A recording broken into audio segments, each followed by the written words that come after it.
दो अलग अलग बातें हैं। प्रदेश व्यापी कर्मचारियों का आंदोलन डीए को लेकर जो था, उसको तो यहीं चर्चा करके आपके सामने कर्मचारियों ने समाप्त किया है। अब कुछ अनियमित कर्मचारी और संविदा कर्मचारियों का बचा है। तो आने वाले समय में क्या है कि 2 साल बजट में जो संसाधनों की कमी थी, तो बहुत सारे विचार नहीं हुए थे। अब धीरे धीरे क्रमशः विचार किया जा रहा है। उन लोग बिना आश्वासन के खत्म कर दिए भैया। ऐसा क्या अच्छा, किया आप लोग? गृह मंत्रालय की रिपोर्ट में कहा रूप में प्रस्तुत कर रहे हैं, लेकिन डॉक्टर रमन सिंह ने पिछले दिनों ट्वीट किया कि वहाँ पे कब्रिस्तान की जमीन दी जा रही है, उसको अलॉट किया जा रहा है। इस विवाद मुझे लगता है कि डॉक्टर रमन सिंह जी विस्मृत लोक का शिकार हो चुके हैं। वो जाकर के देखें, आरएसएस प्रमुख माननीय श्री मोहन भागवत जी ने प्रणाम करके वहाँ अच्छे कार्य की सराहना की है। तो डॉक्टर रमन सिंह जी भी जब चंदखुरी में माता कौशल्या के दरबार में जाएंगे, गोद में श्री राम भगवान की मूर्ति का जब प्रणाम करेंगे, तो मुझे लगता है कि उनको सद्बुद्धि आ जाएगी। कोई ऐसा प्रोजेक्ट है क्या कि कब्रिस्तान की? मैं जो कह रहा हूँ ऐसा कुछ भी नहीं है। कौशल्या माता का मंदिर उनको देखना चाहिए। ये शुरू करके फिर वाला छत्तीसगढ़ में इंदिरा गांधी कृषि विश्वविद्यालय के तत्वाधान में और कृषि विभाग के साथ संयुक्त रूप से 14 अक्टूबर से 18 अक्टूबर तक कृषि मेला, अंतर्राष्ट्रीय कृषि मेला कह सकते हैं आप, और लगातार हर वर्ष जैसे प्रदेश में होता है उससे थोड़ा इसमें भिन्न रहेगा। छत्तीसगढ़ में विकास की सारी संभावनाओं हम लोग कृषि पे आधारित मानते हैं, और छत्तीसगढ़ की वर्तमान सरकार माननीय भूपेश बघेल जी के नेतृत्व में कृषि के क्षेत्र में बहुआयामी विकास के कार्य कर रहे हैं। हमारा सौभाग्य है कि इंदिरा गांधी कृषि विश्वविद्यालय छत्तीसगढ़ के कृषि के विकास में बेहद महत्वपूर्ण भूमिका निभा रहा है, और उसी के तत्वाधान में इस व्यापक मेले की तैयारी की जा रही है। लगातार जो मेले होते हैं उससे भारी संख्या में किसानों का आगमन होगा। कृषि की नई नई मशीनीकरण, नई नई तकनीकी, नई नई शोध, नए नए फसल, नई नई बीज, इन सारी चीज़ों में हम किसानों को प्रशिक्षण भी देंगे और दिखाएंगे भी। और इस मेले का उद्घाटन माननीय मुख्यमंत्री जी के कर कमलों के द्वारा संपन्न होगा। 1 नंबर से धान खरीदी 39 लोगों की अब तक मौत हो चुकी है। भाजपा कह रही है कि आदिवासियों को बचाने की कवायद करती है कांग्रेस, लेकिन ये मौत दर्शा रही कि कितना आदिवासी हितैषी है भाजपा। मुझे लगता है कि थोड़ा सा उनको पीछे पलट के देखना चाहिए। हमने विधानसभा में हम नेता प्रतिपक्ष रहे हैं। डॉक्टर रमन सिंह के कार्यकाल में 100 मौतों बस्तर की मलेरिया से होती थी, हम विधानसभा में उठाते थे। स्वास्थ्य की व्यवस्था कितनी चरमरा सी गई थी बस्तर में, उनके कार्यकाल में कोई देखने वाला नहीं था। अब छोटे छोटे मौत के इन आंकड़ों को अगर वो गिना रहे हैं, तो मुझे ऐसा लगता है कि ये उनका दुर्भाग्य है। भाजपा के नेता गंगा के समक्ष जाएंगे, उन्हें गंगा जल भेंट भी करेंगे और वादा याद दिलाने की कोशिश होगी। मुझे लगता है कि देश के प्रधानमंत्री के खिलाफ ये षड्यंत्र हो रहा है।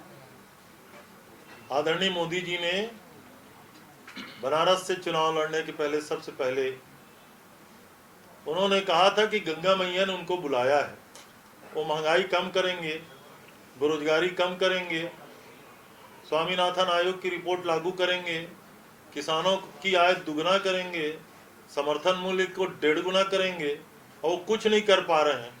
तो मुझे लगता है कि अब भारतीय जनता पार्टी की मुख्य धारा से उपेक्षित है डॉक्टर रमन सिंह जी, इसलिए वो अप्रत्यक्ष रूप से मोदी जी के खिलाफ षड्यंत्र करने के लिए इस तरीके से गंगा मैया का उपयोग कर रहे हैं। काफी कमी थी, इस बार स्थिति कैसी है? छत्तीसगढ़ सरकार ने निर्णय लिया है, इस बार धान की खरीदी हम 1 नवंबर से प्रारंभ करेंगे। हमारा सौभाग्य है कि इस साल छत्तीसगढ़ में धान का बम्पर उत्पादन दिखाई दे रहा है, और फसल 20 दिन एडवांस होकर के अब पकने को तैयार है। छत्तीसगढ़ में जो हमारी योजना है गोधन न्याय योजना, उसका सीधा लाभ अब किसानों को दिखाई दे रहा है। खरीफ का फसल भी लगभग 20 दिन पहले पककर तैयार हो रहा है, और रबी की तैयारी भी उसके कारण 20 दिन एडवांस किसान करेंगे। इसलिए 1 नवंबर से हमारी धान खरीदी की तैयारी पूरी है। 110 लाख मीट्रिक टन धान की खरीदी करने का हमारा लक्ष्य है।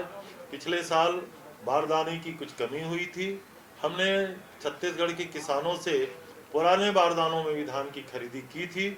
इस साल भी हमारी तैयारी है, हालांकि केंद्र सरकार से जूट कमिश्नर के माध्यम से जो बारदाने की उपलब्धता हो सकती है, हमने एडवांस में उसकी रिक्वायरमेंट भेज दिया है।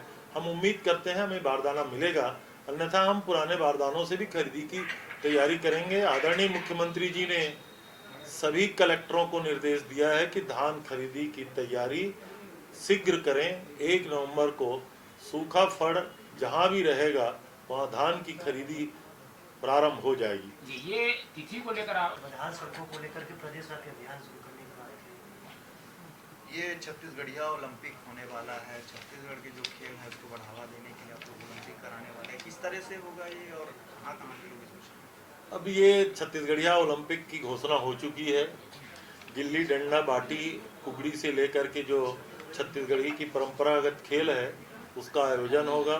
पंचायत स्तर पे होगा, ब्लॉक स्तर पे होगा, जिला स्तर पे होगा, प्रदेश स्तर पे होगा। और जो छत्तीसगढ़ के परंपरागत खेलों का बढ़ावा देने के लिए ये बहुत अच्छी पहल है, माननीय मुख्यमंत्री जी ने कहा है, और इसकी शुरुआत बहुत शीघ्र होने वाली है। मुख्यमंत्री ने आज भैया, तो गृह विभाग की रिपोर्ट में कहा गया है कि जो नक्सलवाद है वो सिमट गया है, कुछ गृह मंत्रालय की रिपोर्ट। और इसके बाद जो सीमावर्ती जो अभी बैठक हुई थी, पूर्वी समन्वय समिति की बैठक, उसमें इस बात पे सहमति बनी थी कि जो छत्तीसगढ़ का मॉडल है उस मॉडल को ये लोग भी नक्सली उन्मूलन में एडॉप्ट करेंगे। आदरणीय मुख्यमंत्री जी ने छत्तीसगढ़ की नक्सल समस्या को सोशियो इकोनॉमिक प्रॉब्लम समझा। सामाजिक उत्थान, लोगों को रोजगार, बस्तर में बस्तर के लोगों का विकास, ये हमारी मूल भावना थी। और विकास के जितने काम होंगे नक्सल गतिविधियां उतनी ही सिमटेंगी। और मैं जैसे मैंने पहले कहा कि बस्तर में भारतीय जनता पार्टी की हुकूमत के समय समानांतर सरकार चल रही थी। अब केवल नारायणपुर के कुछ किनारे में और बीजापुर के कुछ किनारे में शेष रह गए हैं। आने वाले समय में देखिएगा, बस्तर के नौजवान भी बस्तर का विकास चाहते हैं, रोजगार चाहते हैं, आर्थिक स्वावलंबन चाहते हैं। और आदरणीय मुख्यमंत्री भूपेश बघेल के सारे कार्यक्रम इस दिशा में है। इसलिए जो केंद्रीय गृह विभाग की अगर रिपोर्ट है तो मैं समझता हूँ ये पर्याप्त है। और ये जो पड़ोसी राज्य इस मॉडल को अडॉप्ट करेंगे तो ये सफलता है। अब छत्तीसगढ़ का सौभाग्य है कि केवल नक्सल समस्या के उन्मूलन के लिए नहीं, विकास के सारे मॉडल पे पड़ोसी राज्य छत्तीसगढ़ के मॉडल को अडॉप्ट कर रहे हैं। चाहे वो गोधन मिशन हो, चाहे SBM हो। कल ही स्वच्छ भारत मिशन में छत्तीसगढ़ को 4 पुरस्कार मिले हैं। ये लगातार छत्तीसगढ़ की सफलता है, तो अन्य राज्य इसको स्वीकार करेंगे अपने राज्यों में, तो मैं समझता हूँ ये अच्छी बात होगी। Thank you. दाना खरीदी होना चाहिए, करीब 18 क्विंटल प्रति एकड़ खरीदी होनी चाहिए, इस तरह की बातें उठाई। भारतीय जनता पार्टी के अपने मित्रों से मैं कहना चाहता हूँ, छत्तीसगढ़ में हम लोगों ने कुछ प्रस्ताव रखे हुए हैं। लगभग 12 MOU तो हमारा मेच्योर है एथेनॉल बायोफ्यूल बनाने का, और उसके अलावा भी लगभग 8 से 10 MOU पाइपलाइन में है। इसका मतलब है छत्तीसगढ़ में अगर बायोफ्यूल बनाने का हमारा काम शुरू हो जाएगा तो भारतीय जनता पार्टी को मांग करने की जरूरत नहीं होगी। केवल अड़चन ये है कि आज तारीख पर्यंत केंद्र की सरकार ने राज्य सरकार को बायोफ्यूल बनाने के लिए अनुमति प्रदान नहीं की है। जमीन हमारा, धान हमारा, किसान हमारा, संसाधन हमारा, खरीदी हम करेंगे। हम केवल केंद्र सरकार से अनुमति मांग रहे हैं, उसको भी केंद्र सरकार क्यों नहीं दे रही है। मैं अपने भारतीय जनता पार्टी के मित्रों से चाहूँगा कि केंद्र सरकार से आग्रह करे, तो फिर उनका 12-15 क्विंटल वाली जो बात है वो अपने आप समाप्त हो जाएगी। ये बस्तर में आदिवासियों की मौत सट्टा होता है, उस पर रोक लगाई जाए। जो अलग अलग प्लेटफॉर्म्स में चल रहे हैं उसमें जुआ सट्टा का अवैध कारोबार रोका जाए। अब ये गृह विभाग का निरंतर नियंत्रित करने का मामला है। डीजीपी ने कहा है तो पुलिस विभाग सक्रियता से इसमें काम करेगा। सीएम ने कहा, डीजीपी माननीय मुख्यमंत्री जी ने बैठक लेकर के पूरे प्रदेश में इस प्रकार की गतिविधियों को, अवैध गतिविधियों को रोकने के लिए सक्षमता से कार्य करने के निर्देश दिए हैं। हम उम्मीद करते हैं आने वाले समय में आपको और इसमें नियंत्रण दिखाई देगा। Thank you. कोशिश है, कैसे देखते हैं? मुझे लगता है कि 15 साल के उनके शासन काल में उन्होंने बस्तर की घोर उपेक्षा की। वहाँ नक्सल मूवमेंट का स्थिति ये था कि समानांतर सरकार जैसी नक्सल मूवमेंट चल रही थी और भारतीय जनता पार्टी की सरकार ने, माननीय डॉक्टर रमन सिंह जी ने बस्तर के विकास के लिए कोई भी काम नहीं किया। बस्तर में वहाँ की महिलाओं को रोजगार देने के लिए हमने कितना काम किया है, वहाँ के नौजवानों के लिए बस्तर केडर की हम लोगों ने काम किया है। माइनर फॉरेस्ट प्रोड्यूस की लगातार खरीदी हो रही है। डेनेक्स जैसा मॉडल दंतेवाड़ा में शुरू किया गया है। तेंदुपत्ता की कीमत 4000 रुपये प्रति मानक बोरा किया गया है। इसलिए बस्तर में मैं समझता हूँ भारतीय जनता पार्टी जा रही है, उनको जाना भी चाहिए। राजनीतिक लोकतंत्र है, आने वाले चुनाव की वो तैयारी कर रहे हैं, पर मुझे लगता है कि बस्तर में भारतीय जनता पार्टी को कुछ भी हासिल होने वाला नहीं है। ये प्रदेश में कर्मचारियों का For more news updates, do subscribe, like, share and comment. Clipper 28.